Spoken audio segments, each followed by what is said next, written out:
I'm just here to give consent. Okay. All right, I'm gonna watch that whole intro all over again. No. No. No orange? All right. Forget it. No intro. Welcome to Rat Salad Review. Today we have a special guest, Gaby. And Gaby, you're on the show because of Manny. He's basically like a father to you almost. Okay, let's not do that. He wanted to have you on the show because you're really into music, and you actually were just in a battle of the bands in your school. So we're going to talk about that, and also your mother's here to give us consent that you can be on the show because you are what are you, like 13 years old, right? I turned 14 in 3 days, so. Oh well, happy birthday. Early birthday. Happy birthday. Very cool. Thank you. What a better present than to be on Rat Salad Review. Don't you just feel Sure. privileged? Yeah. But Anna, do we have your consent to let Gaby on the show and talk to three old men? Yes, absolutely. I'll let her talk music with you guys, and I'll be watching live. All right. Well, Thank before you, you Anna. leave, though, what do you think of, like, she's into metal? Are you into metal as well, or I am. you are? Okay. All right. You could both got Megadeth Both shirts. mother Very and daughter cool. are rocking Both Megadeth Megadeth. shirts. Today we both coincidentally were Megadeth. And Anna, tell her the last couple of shows you took her to see. Let's see. This year, well, the last few have been death metal shows at the Orpheum. Really? Yeah. Nothing wrong with that.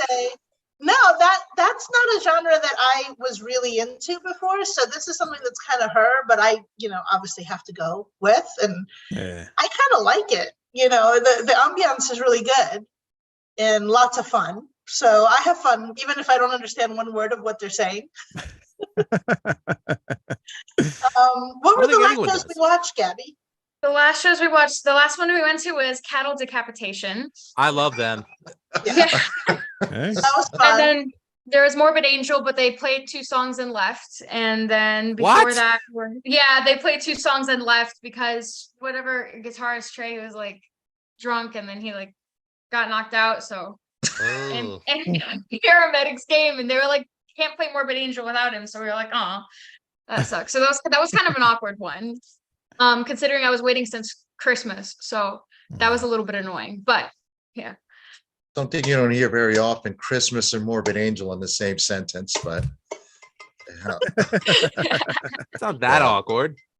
Well, that's very cool that you're also into metal. But my parents never into metal, so they would not take me to any concert at all. So that's cool that your mother. does Yeah, that. man, I've taken her to see a bunch of them. We started off with things like Kiss, and we've seen Kiss a few times. We saw Megadeth. We're trying to catch everything that she Yeah. wants to see. Yeah. So Cool. it's cool. Gabby, you're gonna go see Alice Cooper, right? I'm gonna try. That's coming up. Yeah. Don't try, go. Anyway. Go. Manny got his quota of the show. Yeah, I got my One Alice reference to the Cooper Coop. mention in there. All right. Oh. All right, well, very cool. So Thank you yeah, very I'm much. just a supportive mom. Like if Very- this is what she's into, this is what we do, and Very it's cool. legit. Good So stuff. Yeah. Awesome. Very, very cool. Well, again, thank you very much for letting us talk to Gaby. okay, awesome. I'll be All watching right. you guys. Have All fun. right. Thank you. Okay. Cheers. Thanks. All right, Gaby. Spill the beans. Where do I start? Where do you Where start? do I start? Well, how old were you when you first started playing? And Well, what was the instrument? So the first instrument I picked up was guitar, and I picked that up when I was 7 in 2nd grade. Obviously I'm turning 14 the day after tomorrow, so that's about 7 years almost. Wow. And really my main thing though, which I've only been playing this 6 years because I started drumming in 3rd grade. I've been playing drums for 6 years, and I figured out that that's like my strong point, to be honest, So drums are kit is definitely my that? favorite. Yeah, what kind of drum kit you It got there? is a Yamaha Stage Custom. Nice. Oh, wow. Oh. Yeah. Now, was that the kit that you wanted, or was there another kit that you wanted and that was, Hmm, happened to be there? Originally, I didn't have the knowledge to know what kit I wanted. I was just like, oh, just get me a drum kit in black. So my original kit was a Black Pearl. I started taking lessons, and then as my ignorance on, what is better and what is worse started to go away, my drum teacher actually influenced me to get the Yamaha Stage Custom because he has one. And because you can build onto it, you can move things around. It's a very versatile kit. You can add a lot of stuff to it. You can take off stuff.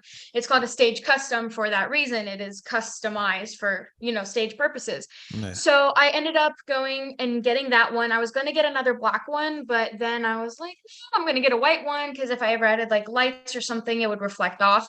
So even though white is like not my personality, I ended up going with the white one. And, so I love this kit though. The white one's cool. I like the white one. I always loved Lars Ulrich's white and black drum kit from like the, Yeah, me the too. Black Album area. Yes. Gingolo is in the chat. He's from the band Ashes Rain, and he's actually a drummer as well. And he wants to know who you're playing for. And he says your drum kit looks awesome. Thank you for that compliment and who I'm playing for. So currently, I'm in two bands. I sing in one band and I drum in one band. The band that I drum in right now is called Actual Purgatory, which, funny story, I actually substituted for their drummer 2 summers ago. And then the summer after that, and then their drummer last winter said that he was quitting after winter battle of the bands. So since I had subbed for them 2 times before, it was kind of like an immediate choice, like, hey, Gaby's going to replace their drummer. So I'm with them now, and I'm very happy about that because they were like my dream band the minute that I played for them. Really? Like, I'd always admired them, like watching them play. I was like, they are so awesome. And then I was very excited to substitute for them. And I would always cry when the summers were over and I had to bail. But so it was a good opportunity. It was a good opportunity. And I'm glad because they are like my dream band. Wow, very cool. Are they like a school band or something, or? They are a school band, but we're thinking of doing stuff outside of the school because they've gotten like offers to do EPs by like sound guys and stuff. Yeah. And so I'm always down for that. So yeah, we're trying to do stuff more outside of the school too. Of course, it's a little hard because I'm the youngest member in the band, but the oldest member is like 17. So we're all like teenagers. So it's very tough to kind of like move stuff and do stuff on your own. But, we have some connections with the music school and yeah, so. Oh, very cool. And what's the name of the band that you sing for? What's that band? The band I sing in is Fear the Hammer. Now, where did you get that name? Is it a cross between Iron Maiden and Manowar tribute? I don't know. Actually, so before Fear the Hammer was Fear the Hammer, there was 5 members. 3 out of the 5 quit within 2 months before the Battle of the Bands, the Battle of the Bands previous to the last one. And we actually were kind of Iron Maiden inspired. We were called Iron Talon at the time. I like that. That's I cool. love that Iron name. Talon. It was a good name. But actually, then how we got our new name is kind of funny. So my favorite band at the moment, like home base favorite band, I call it home base favorite band because even if I like different bands for periods of time, this is like my general favorite, and my general favorite is Tool. And when we were creating a new band name, we were talking about Tool, and then we jokingly said Hammer, and then we're like, what words do we want to incorporate into our name? And we said stuff like fear, anger, hammer. And then at some point our bass player, who unfortunately left, but our bass player said, what about Fear the Hammer? And we're like, wait, that's really good. So we ended up being called Fear the Hammer. Oh, And you gave up your rights, buddy. Yeah, Yeah, you did. for sure. Gingolo wants to know also where can he check your music out if you have anything out there? I don't have anything out there yet, but soon I have some social medias where I play drums and like just my regular social media. I sing sometimes, I play drums, and I'm thinking of starting up like a business account, more business formulated account. And yeah, so I'm starting a project actually with one of the guitar players from the band that I drum in. Swati, she's really good guitar player. So I'm going to be starting up a side project with her. She's currently in India right now, but when she gets back, we're going to be doing a side project together and hopefully put ourselves out there a little more for those purposes. Oh, very cool. Very cool. So, Gabby, tell me about the school of music where you do the Battle of the Bands. I mean, what is it? Is it school? Is it a music school? And how'd you get involved in all of that? So how I got involved, also kind of a funny story. I joined that music school towards like halfway of 4th grade. So I'm going into 9th next year. So I've been there. I have quite some history with the school because I joined in 4th. And when my mom said music school, I originally thought that was a school I was gonna enroll in and like not have to do math and stuff. Like I thought I was like, oh wow, it's where I don't have to get actual education. So That's only in the movies, kid. That's only in the movies. Yeah. I know. 9-year-old me was like, oh yay, a school where I don't have to do like math and language arts and history and all that. I just get to do music. That's awesome. But then, she's like, what homeschool are you gonna do? I was like, wait. Oh, so it's just music classes. So that I joined there like halfway through 4th grade. I have a lot of history with the school. I've been in quite a few bands there, some bands that I left, and then they even I left due to like, how do I word it? I was growing at a level that was so fast that I was kind of like excelling a lot of the bands that I was in, so had to leave within a few years, and one I left in like 6 months. So yeah, and one of the bands that I was in that I left to go substitute for the band that I'm in now before I was permanently in there, they were kind of amateurs when I was starting to like excel really well, because Actual Purgatory, the one that I'm in now, had won a lot of Battle of the Bands, and they had a really good reputation. Like everyone feared them quite a lot because they were just good players. They played intricate music. They played Tool, which actually got me into them, was them. And they played stuff, odd time signatures, very difficult material. So everyone was always kind of fearing of them. And, that's how I knew I was growing, because my drum teacher said, you're ready to substitute for them. And, that band at the time that I was in, that I left, they hadn't won any Battle of the Bands. They still haven't, but I will say last Battle of the Bands, they were 2 points behind us. So we won by a hair. So even bands that I used to be in that I left because they felt a little amateur compared to how well I was progressing, have actually stepped it up quite a lot now, which I like, because I'm a very competitive person. So I really like tight competition that makes me like, oh, I really have to work hard, step out of my comfort zone. Yeah, very cool. What, both of those bands on the Battle of the Bands? Like, did you play both of those bands? Yes, both of those bands that I'm in were at Battle of the Bands. Actually, Actual Purgatory, which lost, and I was kind of happy about that, even though I joined them, because I was trying to win against them for going on 7 battles now. So it took like 7 battles, and even though like at the first Battle of the Bands, they didn't have it into 2 divisions. They had like less advanced players and better advanced players, and they didn't have that at first because they didn't know, like, whoa, these kids are awesome. So they then split it into divisions, and even though I was in the younger division, I was still trying to work up to get to their division to beat them up. And unfortunately, 2 battles I was back in their division and I didn't win. And then by the 3rd time that I was competing against them, we finally got it. So Fear the Hammer got a win. And it's weird to say beating them because now I'm a part of them, but the players are the same, so. Yeah, that's cool. And what I should mention, guys, is the place that they play at a rock club, not a school, where Morbid Angel played, Overkill played. Oh, wow. Yeah, yes, Agnostic Front. Yeah. And the judges, I can't remember the guy.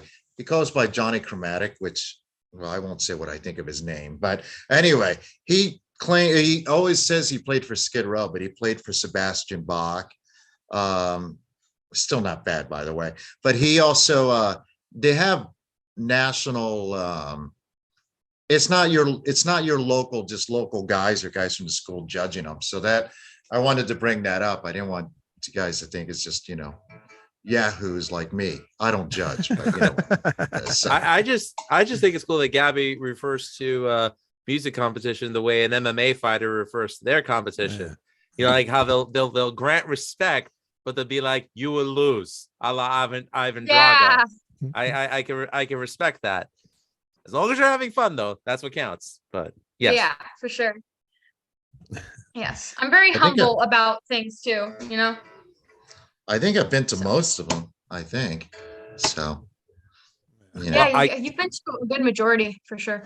Well, I gotta ask, because the video that he sent us, that Manny brought to our attention, was of you performing one of my favorite Avenged Sevenfold songs, Unholy Confessions. Yeah. Now, I am old school A7X. I I was a senior in college when Sonny the Seventh Trumpet came out, and that was the last. That and Killswitch Engage's Alive or Just Breathing were the two albums I had in heavy rotation that year before I graduated. So I was a fan of theirs then. Big fan of the Reverend, and Oh yeah, rest in peace to Jimmy Sullivan. But dude, when I saw you sing that, I was like, what in the heck am I watching? Like, no one would think to do that song. They would do Bad Country. They would do Almost Easy. No, you went deep. You went and did deep in the discography. Second album, like we went way back, old A7X. You know, I can't tell you how much I appreciated that. So you know, that was awesome. Old Avenged Sevenfold more. You know, what is the Reverend like a big influence for you? Him being a drummer and a vocalist. So the Reverend actually wasn't a huge influence for me until kind of later. Like I wasn't actually into Avenged Sevenfold until like the past like 6-7 months. But I noticed that a lot of my playing styles have changed since I discovered the Rev. And you know, like specifically like double bass playing and like fills have been like tons, like very inspired. So yes, he is one of my favorite drummers, and my playing style has been greatly influenced by the Reverend as I discovered Avenged Sevenfold a little further. How about other bands whose drummers sing? I know there's a couple. Brandon Saylor of Atreyu, Fran Marco from Autumn to Ashes. I forget the guy's name, but the drummer of Funeral for a Friend. Like, you know, especially in the last 20 years, you see that comes a lot, where a lot of drummers actually either cut lead vocals or do background vocals or scream. Like, are you influenced by musicians like that? I am influenced by a lot of musicians. I will say I haven't actually seen many drummers do backup vocals. That's something that I figured out is more common than we see. Because actually with Actual Purgatory, I was doing backup vocals with our singer. So this is something that I've like discovered is a lot more common than people give credit for. Like there are lots of drummers that do like backup vocals, and I've started picking that up too. So absolutely, there's a lot of influences that I've had, a lot of influences I have. Yeah, that's not an easy feat, especially with how crazy drumming has gone. And by crazy, I mean that with the utmost compliments. Even you, Wayne. You know, just you know, it just drumming has come a long way from the days of backbeat, like with Ringo Starr, to where it is right now, where you know people they argue who's a better drummer, Neil Peart or Mike Portnoy. Of course, the answer is Neil Peart, but we'll let that go. Right. Anyways, well, yeah, always going to be the right answer is Neil. Colin Madden in the chat says Karen Carpenter, the OG. Yes, Karen Carpenter. I'm going to defend her. She's a good drummer, or was she's a great drummer. Awesome. Yeah, I'm going to defend her. Yeah, I don't know who she. The Carpenter is you, musical pygmy. I'm not a Carpenter's man. What do I know? Get out of your Halloween bubble. Yeah, I'm still wearing my Halloween hat. Of course you are. Of course I am. I'm not gonna take that off. I sleep with it on. Who's your vocal influence? Like who's the one that really got you into wanting to be a vocalist? So actually, when starting off as a vocalist, which I started singing at like 7 years old, like talent show, when I realized I could memorize a full song, I was like, no other kids my age can memorize a full song. That's what I thought to myself. I'm sure there was a lot, but you know, I was like, is this the only song I'm ever going to memorize? Like, I just had this weird, like psychological thing that I was saying in my head. I was like, could I memorize 50 songs? I just thought that it wasn't like humanly possible to remember other people's songs, which now I can probably sing like hundreds. So I didn't really have a vocal influence starting out. It was just me figuring out, hey, I like singing. What if I do this for like a talent show? So it was kind of like a little bit of a joke. And then I was like, wait, this is something that I like. I have to say, I haven't really had many vocal influences themselves. I have some now. I didn't in the past because I kind of wanted to find that originality. So not too focused on like copying others. But I know now as I've matured that you don't have to copy others to take influences and elements. Yeah. So I do have a few vocal influences now as I'm progressing, especially when I'm getting out of like a spot where I'm like, what am I going to do? Sort of like sometimes I wonder to myself, I'm like, how do I make that more original sound? And sometimes it is just picking apart from other people to making your own sound and then adding what you can offer. So I have vocal influences now, but starting out, I didn't really have any. I was just like, this is fun. This is something I want to do. Well, who's your cool. influences now? Who are the ones that you're getting into? My influences now. So obviously I listen to a lot of death metal. So certain Really? death metal singers, like How did you for get my into death screaming- metal? I mean, out of all the genres to get into. It's a good genre. so Yeah. I've always liked, rock, and then started to like metal. Like I used to not like Metallica, and then I was like, I really like Metallica. And then, as my music taste just started getting heavier and heavier, I've kind of like, and of course, a lot of my music taste comes from my mom because she's a metalhead, but I've kind of like exceeded her music taste and gone into even more heavy stuff. And, I have, the Orpheum where all the death metal shows play. My best friend's dad is the one who owns the Orpheum, so he invites me to the shows sometimes, and I realized like, hey, it's like fun. And then I noticed that there was one death metal band I liked. You probably heard of them, Cannibal Corpse, and they were playing at Janus Live, so I was like, I want to go see them because they were like the first death metal band I got into. And then I realized that I really liked the concert, so it took going to the concerts first to start liking the genre. It took liking the ambiance first.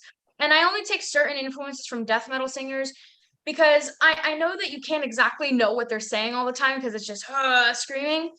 But there's certain sounds that I've started taking extreme vocal lessons, not because that's what I want to do. I don't want to do that like all the way through at all. Yeah. I want to add it in parts, kind of like, with Unholy Confessions has that screaming. So which is why I took lessons to do without hurting my throat, without hurting my voice.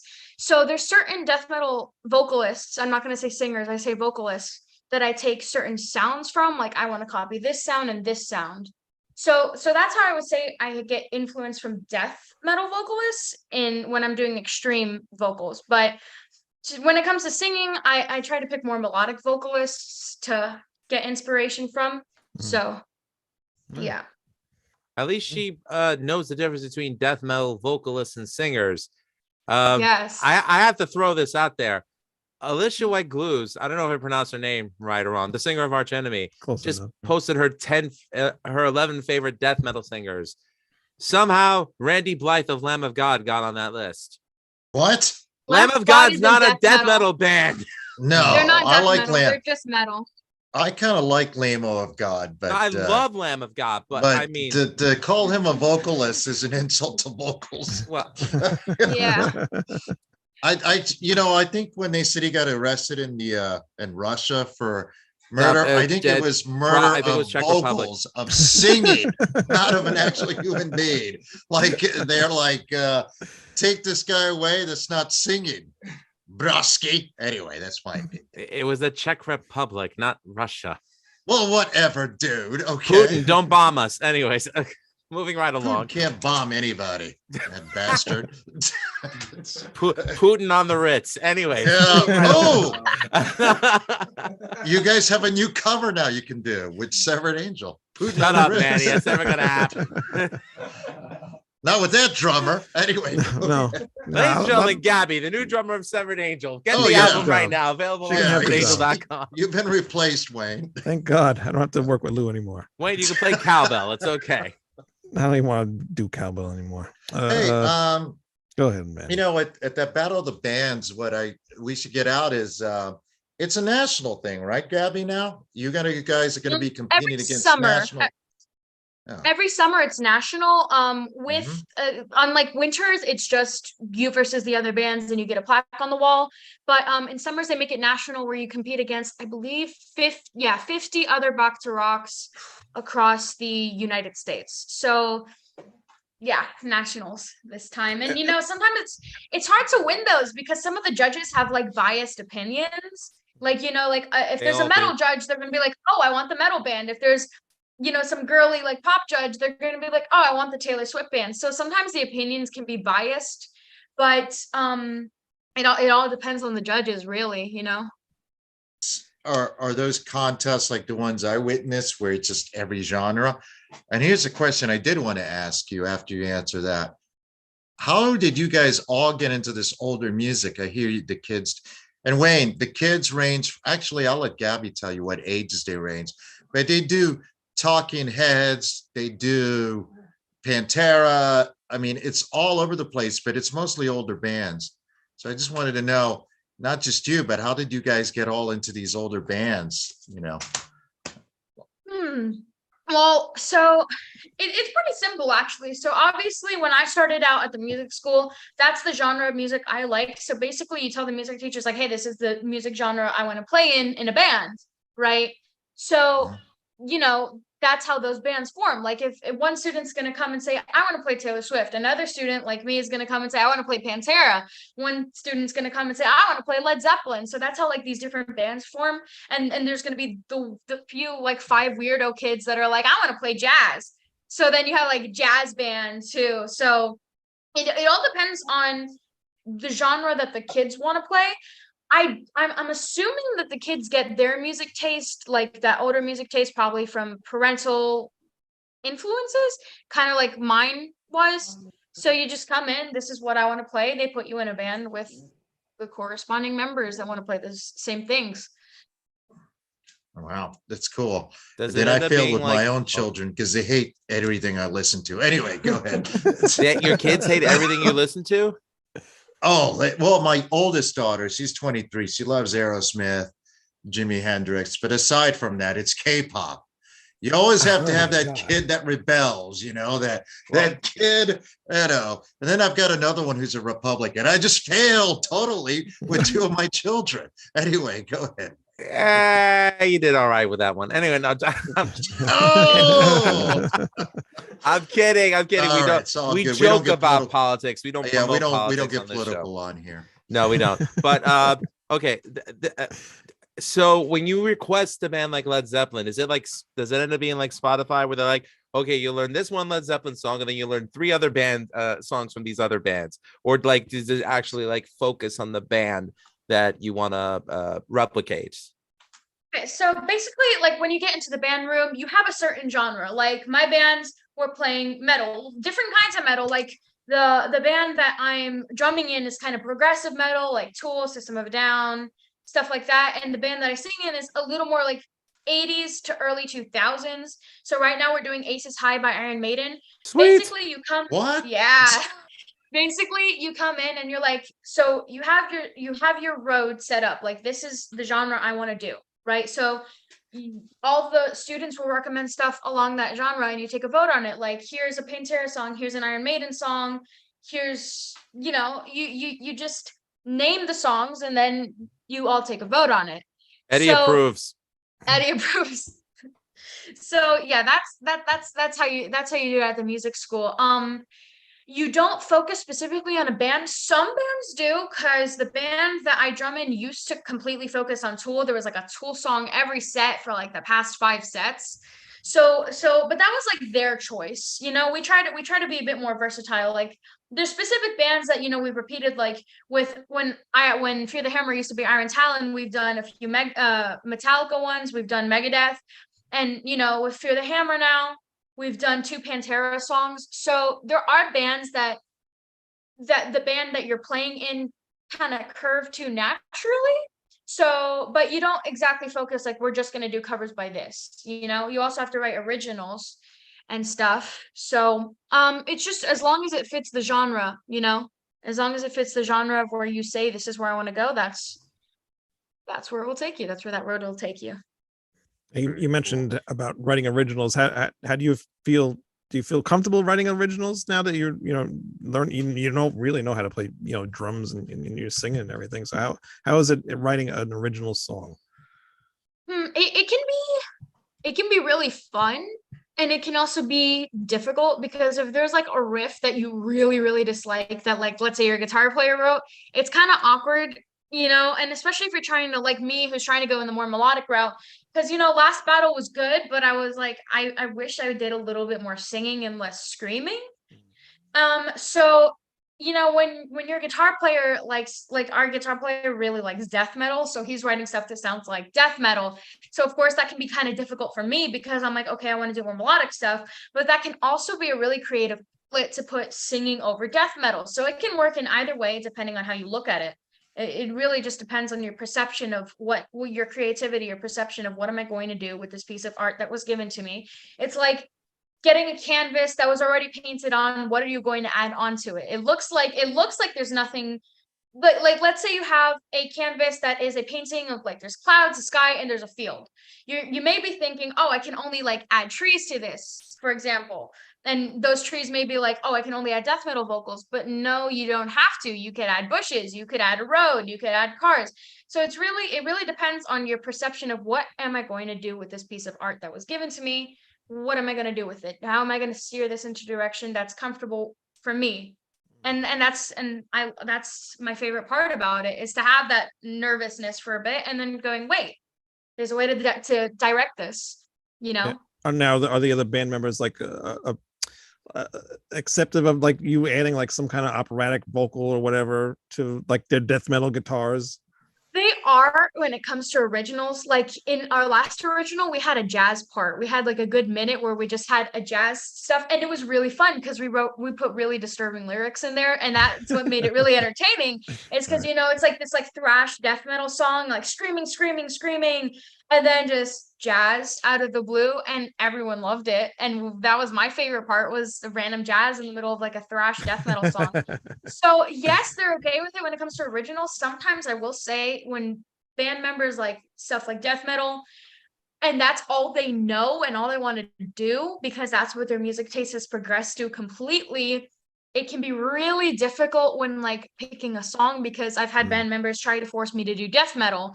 And sometimes you just have to put your foot down and go, I'm not doing an entire death metal song. I'll do a song that has screaming. I'll do a song that has a scream here and there, but I'm not going to do a whole death metal song. So when it comes to originals, it can be kind of difficult. Or sorry, not originals, covers. It can be kind of difficult. Originals is where I find it the easiest. I mean, I prefer doing covers over originals. I want to do an original.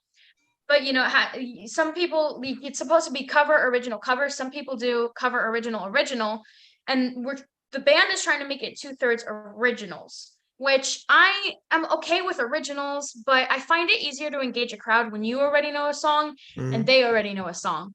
But you know, originals are obviously very important to write, and I have a lot of fun writing the originals, because even if it sounds like you cannot go in a certain direction, there's always a way to just add whatever you want to it, and it's a very creative outlet. So yes, that's my favorite part about making music, because I make music with Lou, and we're always coming up with these weird songs that sound awesome to us, you know. And it's just we do stuff that we want to hear bands that we listen to play, and it's just a very fun experience. But magazines don't seem to like it, but it's okay. Actually, Gabby, you actually would like it. I have to order a CD for you so you can get I got to order one for myself, but I'm not just saying it. If I didn't like it, I wouldn't say a word, but I actually like it. No, I do like it. We are available on Spotify, Amazon, and iTunes, but we'll plug Severed Angel at the end. So we're here to talk about Gabby. Honestly, no, Gabby, SeveredAngel.bandcamp.com. I have no shame. So Vault. Anyway. Is Gabby, when the local news profiled you and your band, you mentioned John Bonham. I mean, yes. And not only did that surprise a newscaster, it surprised me. Now I know you have a lot of musical depth because I claimed you as my own, so that's how I know. But besides that, was Led's? I know you love Kiss. Now you probably say I love Kiss too. But Led Zeppelin, I mean, how did John Bonham influence you as a drummer? Obviously, he's one of the greatest, but you personally. Yes. So the thing is, during that interview, I this is a little bit exposing, but during that interview, they asked me a lot of questions, and you know, they basically asked me what classic bands I liked, and I mentioned that I said Kiss, Black Sabbath, Led Zeppelin. And then they wanted to dive deeper in Led Zeppelin, probably because my drum teacher's band did Led Zeppelin and they wanted to promote a lot of Led Zeppelin. So it was kind of like directed into that direction to make me talk about Led Zeppelin. There was a lot more questions than they showed on Fox 13. Yeah. But I you know, there is stuff that I do know about Led Zeppelin. I can't John Bonham has influenced me. I have a lot of more modern influences, I must say, because as a modern drummer, I have to kind of, how do I say it, stick to the status quo a little bit more with like modern drumming. So I have a lot more modern influences, but what I did mention was that I liked how John Bonham set up his drum set in the studio, how he had the mics hung over, which made a very even sound. Like it wasn't a complicated mic setup. It was just over and then two on the side. And I just liked it simple and sounds great on any Led Zeppelin album. So that kind of doesn't surprise me that a news show would record a bunch of footage, maybe like, let's say a half hour of it, and edit it down to 2 minutes that they think would be the having worked in the industry for 15 years, I totally get it. But right, because I looked at the news, and when I was watching the news, I was like, that's like the minuscule part of like the 30 questions they asked me. So, you know, I was like, that wasn't even my favorite part. But being that you did mention that you love Kiss, I got to ask you, are you more of a Peter Criss fan or an Eric Carr fan? You know, I used to be Peter Criss because, you know, he was a big influence when I started drums. I kind of started drums like, I mean, when I started drums, it was just because I got 4 free drum lessons. And then I was like, I really like beating on wood with sticks. So I was like, hey, this is my thing. But I used to be more of a Peter Criss fan. I kind of respect Eric Carr more, though. Like as a drummer, I respect him a little more. He was nicer. He was more humble. Rest in peace. And you know, so I respect and like Eric Carr a little more. He was my favorite of the Kiss drummers. Though Eric Singer, their drummer currently, he's also really great. Like his double bass drum solo is awesome. I've saw them 3 times. Kiss, I've seen them 3 times, and they were great every single time. Every single time. I saw Eric Singer with Alice Cooper. Really? Was he playing with Alice Cooper? Yeah, of course. Why do you back think in, how he got so good, Gaby? Back in 2007, Alice Cooper did a co-headlining tour with Sabbath when they had reunited with Dio, and Queensryche was the opening act. And I'm looking at the drummer, I'm like, wait a minute, that's Eric Singer. And I guess Kiss wasn't going on tour that year, and Alice Cooper is known for having a lot of hired guns come in and out of his band, but you know, he definitely hires the best musicians that are available. So, you know, you can't take that away from him because, you know, the times I've seen him live, his band's always been tight. So, right. He was in Black Sabbath too. Yes, he was in Black Sabbath for Seven the Star and Eternal Idol. Yeah. But not the Eternal Idol tour, just the recording of the album, because after that, he jumped ship with Bob Daisley to go with Gary Moore. Yeah. And he actually, did he record with Alice? I don't think he recorded with Alice, actually. I know he's on a live video, but, or maybe he is. Eric Singer? Yeah. Maybe Brutal Planet. No, he was on he was on Brutal Planet. Okay, so he did record with Alice. I think he was on Diamond, what's a Diamond? It's Diamond something. I can't remember it. Whatever. Black Diamond?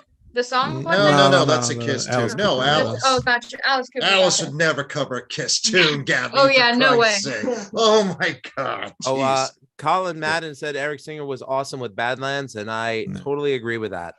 Yeah, I He's forgot been in about so many Badlands. bands, but, Gabby, he if you also- haven't checked out Badlands, that's with Jake E. Lee, and I You think won't would find dig it. them anywhere. Why? Oh, We'll talk about it later. All Long right. story. Yeah, but never mind. just YouTube But, the album. It's good stuff.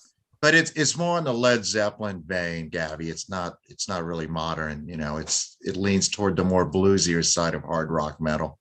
The Yeah, but Badlands. it's gutsy.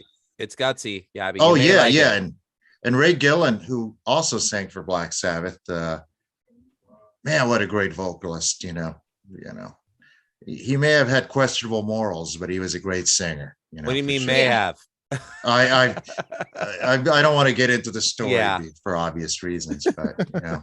But that's cool that she mentioned the 2 Erics from Kiss. So, I know that is really cool. See, she's Yeah, she's a cool cat, dude. Eric Singer doesn't get enough recognition. Yeah. He does not. He does not. He's awesome. Yeah. Yeah. So we were talking about this, and I've seen a lot of actual people, I've seen a lot of people post about this actually the last few days. And since you're in the younger generation, do you think rock is dead? Because a lot of people in our generation are saying it's dead, but obviously it's not. But what do you think? Since you're This is a younger? question I have pondered for a while. Now, yes and no. Yes and no. If we're talking, it depends on what you find is important. If you find rock to be alive and you're basing that on the younger generation, it's dead. It's gone. RIP. I made the gravestone myself.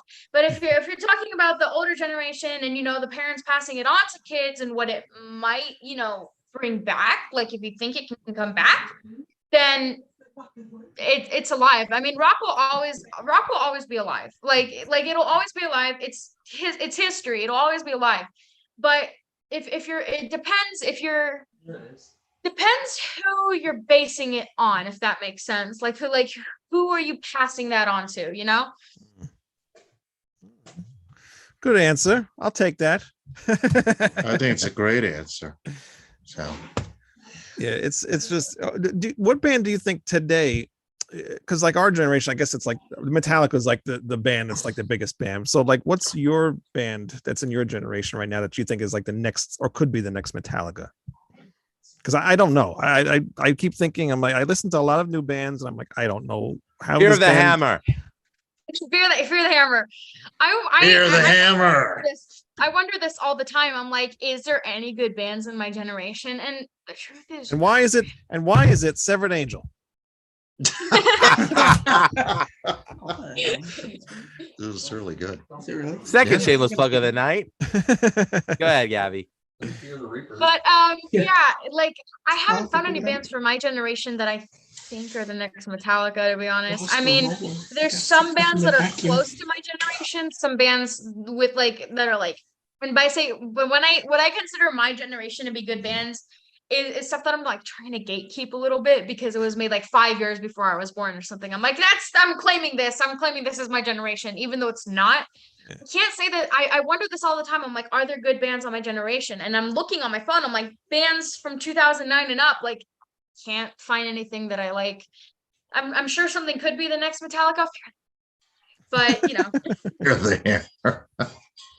but you never know. Anything. I'm trying to bring it back. To be honest, I'm like, I'm the only hope. Well, maybe you I'm will. trying. I think it will come back because kids like, well, I hate calling you a kid, but kids like Gaby, I saw her friends, and I don't know, some of her friends are rivals, but yeah, literally, true. Wayne, it's and Lou, when you see it just two things blow you away. A, how good they really are. And I'm not just saying that, not just Gaby's band, all of them, even if they're not any good, because some of them are okay, because the ages are what, Gaby? What's the age gap? Like the age gap, well, it depends. Younger division, like the youngest kid I know is 9, and his name is Mattis, and he plays guitar.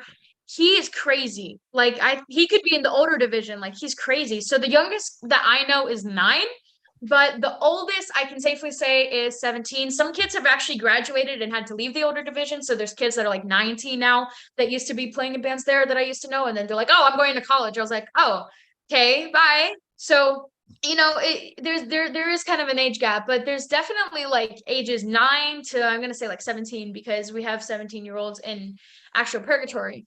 So like, I'd say like 9, possibly 8 to 17. So almost like 10-year age gap. But at least 8. Yeah, Wayne and Lou, though, the thing about it is I saw one kid, his guitar was bigger than him. And but what amazes me is that the fact that they just get up there and do it, even if they were not any good at that age, just blows me away, and the place is crowded. It's not like just parents. There's all sorts of people there, Right. Yeah, even a couple of local drunks wander in. So it's not just, it's not just parents and stuff. And it just blows you away. I took my my girlfriend one time, and she was expecting to be like she didn't have any expectation, but she was expecting it to be like a talent show, you know, no disrespect to talent shows. Yeah. She was blown away, you know, and like you would see this little kid just singing sweetly and suddenly, it was great though. It was great, you know? Yeah. That's like, Yeah. that one video I was watching of you, Gabby, the one that you sent us, Manny, where you're like singing some like aggressive thing in like the beginning of the song, and all of a sudden you do like your melodic stuff when the song kicks Yeah. in. It was really good, really good. Thank you. Yeah, you Appreciate did it. a really good job. Thanks. Appreciate It's cool to see like the kids, like back when I was in school, they didn't have all this stuff with, you know, like what the hell, what is that thing called? A School of Rock or whatever. Is that what that is Mhm. that you're in? Is that School of Rock? I'm not in Or is it School of something Rock. School of similar? Rock is it's called Back to Rock. Back to Rock. All right. All right. Yeah, so they didn't have none of that stuff when I was in school. So what, Lou? We were looked down upon if we wanted to include that kind of music in band classes. Right. I think the hardest I played in band class was Weather Report or Chicago, or maybe even the Rocky theme. Weather Report's pretty impressive though, Lou. Well, Yeah. no, it is, but like I didn't know who Weather Report was until we played Birdland. So, Well, I grew up in the satanic panic of the 80s, so you know. They were criticizing Amy Grant for crying out loud, you know.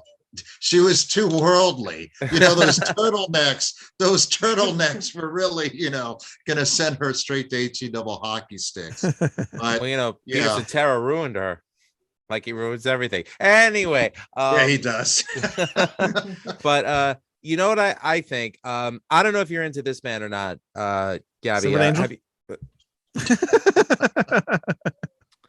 Other than Severed Angel, a band Severed called Angel Periphery. at Bandcamp.com. Manny, please just throw that slice of pizza and hit Wayne across the head with it, please. No, Periphery. Haven't heard of them. Okay, they're an incredible band. They do music full time.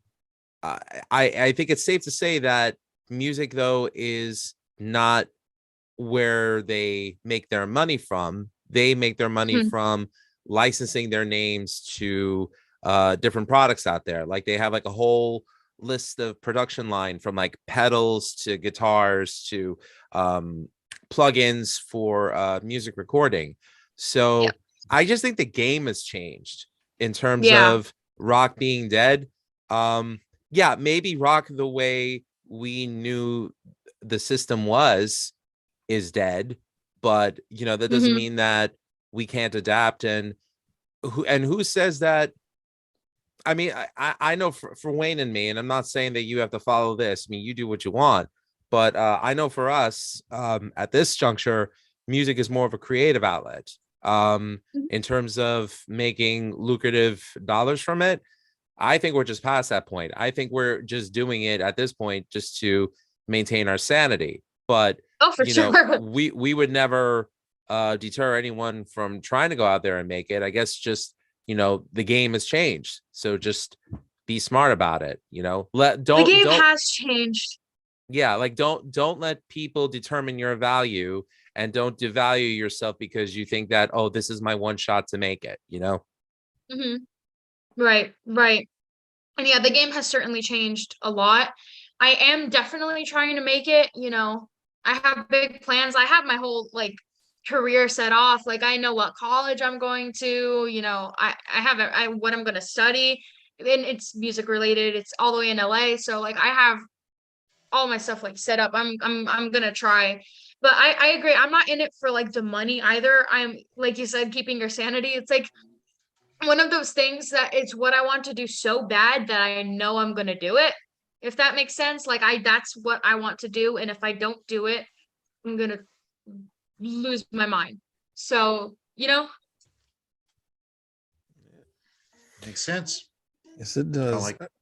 Yeah, makes total sense. Now, are you into any other bands but metal bands? Like, are you into other stuff as well? I think about this all the time.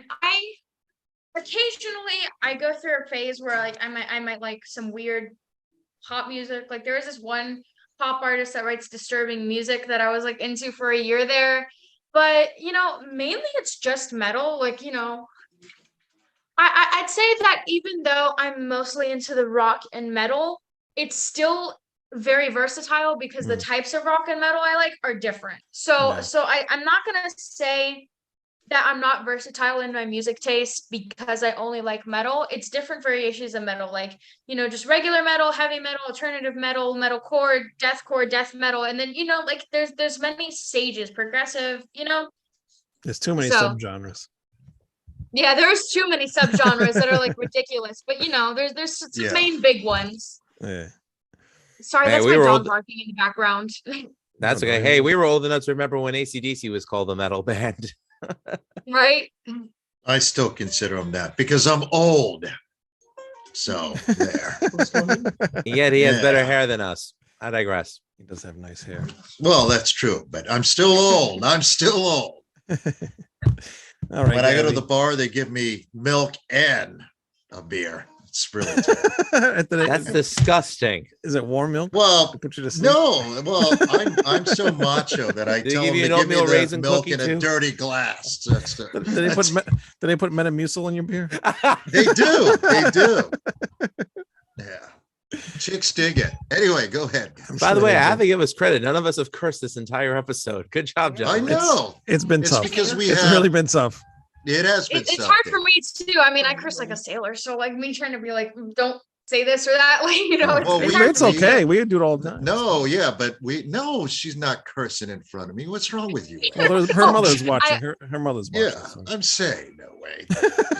You're a bad influence, man. I mean, Don't watch the older shows. Don't go back Yeah, in the you're not archive. watch any of that. Don't watch the one with Evil Scott where he talks the worst band name ever on the history of zombie mean, ritual no. radio. Don't say it. Well, Gabby, unlike these sailors, I actually keep it clean. Arg, what are you talking about, matey? Yeah. That was tried. bad. I'm sorry. It was bad. I- It was God. bad. All right, Gabby. Well, I really appreciate you coming on the show. I had a lot of fun and learning Yeah. about you and everything. And it's great that we see young people like you continuing the metal. You're doing a killer Yeah. job. Keep it up. Thank Yeah. you. I really appreciate it. And thank you for the opportunity. Like, thank you for having me. Like, this is, you know, I was very excited. Like, I was very excited when I got the news. I'm very happy to be here. Well, thank you So, for coming on, Gabby. It was fun having Yeah. you. One last No, thing. thank you for inviting me.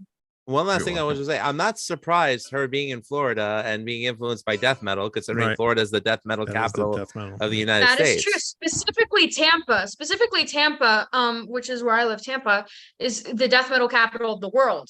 So, you know, that's, Have you heard of the It- band it's- Deceased? I have. You I like have. them? I do. I like a lot of death metal, and it's funny because even though, you know, some people could say that all death metal sounds the same because it's all No, there's a lot of different stuff. you know, No, but it does really it not doesn't. true. Once you start not true. you start yeah. getting into it and you're like, there's some things that are different. This guy does fry screams, this guy does growls. And you know, like I have gotten into a lot of the death metal stuff. And although I don't want to sing it like all the way through, I want that to be able to have the technique. I will drum it because Actual Purgatory, the band that I drum in, did a death metal show last battle. Hmm. So, you know. Are you so learning blast beats?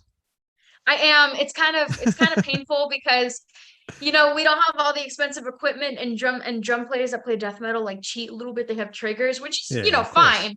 Yeah. But they have triggers, and it's just like some dinky little music school. So I'm like, great, let me just like, brr, you know, and but yeah, luckily we toned it down a little bit with the death metal thing because we're like, okay, because the judges, even though they were metal judges, a lot of them 2/3 were metal judges. Again, the opinion can still be biased when because you know they're metal judges, right? Like they're gonna pick death metal over Taylor Swift, Right. but they're gonna pick Iron Maiden over Cannibal Corpse. So Yeah, you know, exactly. Yep. because they're metal judges, not death metal judges. So Right. you know, Yeah, if so, you want, you know, check out two great drummers. Check out Gene Hoglan's work with Fear Factory, the Mechanized album, and check out Richard Christie's work with Death on the Sound of Perseverance. I don't even think he I played on do that though. know them. You don't? I love I Death. know Hoagland I don't- did play on Are Mechanized. you sure? Because I know Dino like Yeah. programmed a lot of those drums. I mean, it's Oh. possible that he did, but I'm pretty sure. I don't. What on the Death album or No, on Fear on Factory? Fear Factor. No, that's a real drummer, Wayne. Yeah, That's I mean, pretty- dude, I would imagine that Hoagland could have played those parts perfectly. I'm sure. He Yeah. could have. But Yeah, he I know for sure that he did not play on one of the Fear Factory. It might have been the last one he was. I don't think It was he's that played one. on a lot of them, but he played on one and two. Yeah. Yeah, but check those out if you want to hear tight, precise metal drumming. And yes, not all death metal sounds the same, because Exhumed does not sound like Cannibal Corpse, does not sound like 6 Feet Under, does not sound like any melodic death metal band out of Sweden. Okay, so take it easy, people. Exactly. Yeah. There's probably Exactly. thousands of subgenres of death metal. Hogan with There death are, metal. there's so many. It's insane. And I'm a little bit of a hypocrite when I quote unquote judge people who say that all death metal sounds the same, because when I hated it, because I used to think it was disgusting. I was like, this is horrible, this is unattractive, this is just Yeah. gross altogether. I used to think it all sounded the same too. I was like, what is this horrible stuff? And then I caught myself like liking one song and then liking another and then liking another, and then going to a concert because I liked Cannibal Corpse, and then realizing I like the concerts, going to more concerts, especially since they're like not that expensive. They're like $25, like $50 if the band is more popular. Right. So I start going to a lot, and obviously I'm best friends with the son of the guy who owns the Orpheum, so I can go to a lot of these concerts. And as I like the ambiance more, I start liking the music more. So I've actually discovered quite a few bands from just watching the shows, like just watching openers. Like a lot of times, sometimes I like the openers more than the headliners. So That happens. Yeah, that that happens. That I- happens. I just think it's funny how she discovered Cannibal Corpse. I discovered them through Ace Ventura: Pet Detective. There I go, I aging heard myself that. now. I discovered Cannibal Corpse because my best friend, like the one whose dad owns the Orpheum, his dad is a promoter for Cannibal Corpse concerts too. Like his dad is buddies with the guys from Cannibal Corpse, and I was like, who is that? And then he was like, this death metal band, and then I heard it and I was like, ew. But I started liking it, and then I went to a show at Janice, and then I was like, oh, I like this. So Very I'm cool so stuff. old. I saw them the first time around when I was in my 20s in 1990. I saw Death, and actually I had a beer with Chuck Schindler and Morbid Angel and Nocturnus and a bunch of bands nobody remembers. There was And Jesus. Deicide. I even went to that guy's house, Glenn Benton. really, Yeah. I was Glad you came out disappointed because I alive. was expecting to see no, I can't tell the story in case, but We can't talk deicide. no, it's not that. I don't talk to him, but I talk to sometimes one of the guys, and I can't tell the story because it's nothing vulgar. It's just, you expect like the guy to be like really badass and cool, and Not him. yeah, and his wife looks like. Well, I'll leave it alone. Oh, Never God. mind. Let's end this before you get in trouble. Watch the episode of Music is Live podcast with the Ice Cold Killers. You'll know what we think of Glenn Benton. All right, so yeah, I'm I do biased. I like Deicide's music, at least early albums, but yeah, you're right, Lou. I can't go any further. You get the idea. Anyway, Not really, yeah, I mean, but let's that's how old I continue. am.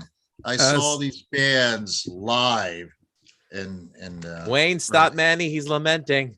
Yeah, I am. I'm gonna cry now. he's trying. Anyway. He's trying to fit Alice Cooper in there one more time.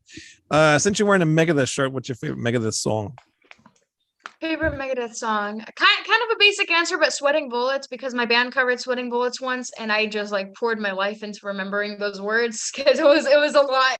Yeah. So yeah, definitely Sweating Bullets, because I just like the self dialogue thing going on, and it took forever for me to remember that, so Sweating Bullets. Wow, no Tornado of Souls. Okay. I like Tornado of Souls. The solos are absolutely crazy. I will say the Tornado of Souls solos are insane, Yeah. like insane. But yeah, I like a lot of Megadeth, I really like Peace Cells. I like the bass line. What's Basic your answer. favorite album? Favorite of album. Megadeth? Probably just Symphony. Symphony, Really? has a lot of great songs on there, Basic is. answer, Downs. but Okay. sometimes it has a lot of great songs. So Yeah, it's a good album. Mhm. I remember Yeah. my youth when that album came out. Actually, it's funny when that album came out. My grandfather was with me when I bought it, and he was driving me obviously because I was young. And I put it in his cassette player, and he listened to the whole thing. He actually liked some of it, so it was kind of funny seeing. Yeah, Sonny, I don't know the stuff you like, but it's pretty good. Reminds me of Glenn Miller. My grandfather he did not talk like that at all. Well, he didn't talk like that. At least he didn't sound like my grandfather. You know, like you don't want that. No, my grandfather was cool. He's the one that got me into music, so he liked everything. Oh, he's cool. Yeah, he was cool. He was cool. All right, Gabby. Well, thank you very much for coming on the show. Yes, thank you. Thank you for having me. A lot of fun. I mean, even though you're actually your birthday's in 2 days, so you're almost 14 years old. You're actually you acted older than half of the guests that we've had on this show. You acted older than the host. Yeah. Not only that, was a lot more, a lot more mature than us host. Yeah. So yeah. And and thank you to your mother Anna for providing us consent to have you on the show today. We wanted to make sure we did this the right way because we believe that the kids should be protected. So leave them kids alone. Yes, thanks, Mom. And is there anything? Do you have a YouTube channel or anything that people can go to yet? Or anything you want to plug? I don't have a YouTube channel yet. I'm going to start one up for sure. I have Instagrams, so. Do you want anybody to follow you? I know social media and everything, but do you want to let the name out or not? It's up to you. I will eventually. I haven't quite yet because I haven't really posted anything yet. So like there's like nothing quite there yet, but it's definitely it's in the making. It's in the making. Yeah. Well, when it gets there, you let us know, and then we'll post it, and then people can. Yeah, we'll promote it. All right, and we hope to hear some new songs from you and some original stuff. So if you have anything, let us know, and we'll get you back on the show again. Great! I had so much fun. Thank you so much for having me. All right, thank you for coming on. And everybody, please hit that subscribe button because we're at 982 subscribers. We're almost to 1,000. Lou, what happens when they get to the 1,000th subscriber? You get in the mail an autographed copy of this Def Leppard tribute album, which features other artists performing Def Leppard karaoke to original Def Leppard tracks. Def Leppard karaoke. That just kills me. Oh. The former vocalist of Vinnie Vincent, who was never in the band. But you get it autographed by 4/5 of Severed Angel, myself, Wayne, Alex, and George, our bassist, because we do the best cover on this, On Through the Night. We do. Actually, it is. I've not heard the rest, but based on your description of karaoke. No, I mean, there are some good tracks on this. Like, I'll give it up to former Def Leppard drummer Tony Koenig, his band Chef Leopard. They do. Can't make this up. They did a great job. Roxy Blue did a great job of Let It Go, and yeah, that's about it. Anyway, well, you know what, Lou? I'll do for the 1,000 subscriber. I will throw in a Severed Angel CD as well. Why do you see that and raise that to a copy of Project Resurrect? I was going to just do that too, but I don't have one sitting here. Do I? No, I don't have one sitting here, but I will throw that in too. So you'll have a Project Resurrect. You'll have a Severed Angel CD. You'll have a Def Leppard tribute karaoke album CD.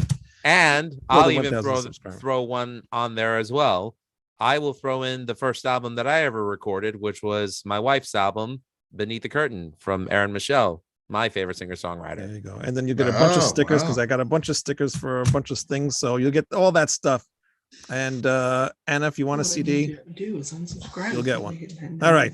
So hit that subscribe button, beat that 1,000 subscriber, and stay on the subscription. Okay, don't chicken out and click subscribe, then click cancel once you get the CDs in your mail. You rats. That's salad. Right. All right, everybody. Thank you again, Gabby, for coming on the show, and thanks to Anna's mom, who's also in the chat. And we will see you guys next week with Carl Kennedy from the Rods. All right. Finally. Awesome. Finally. All right. Good morning. Thanks.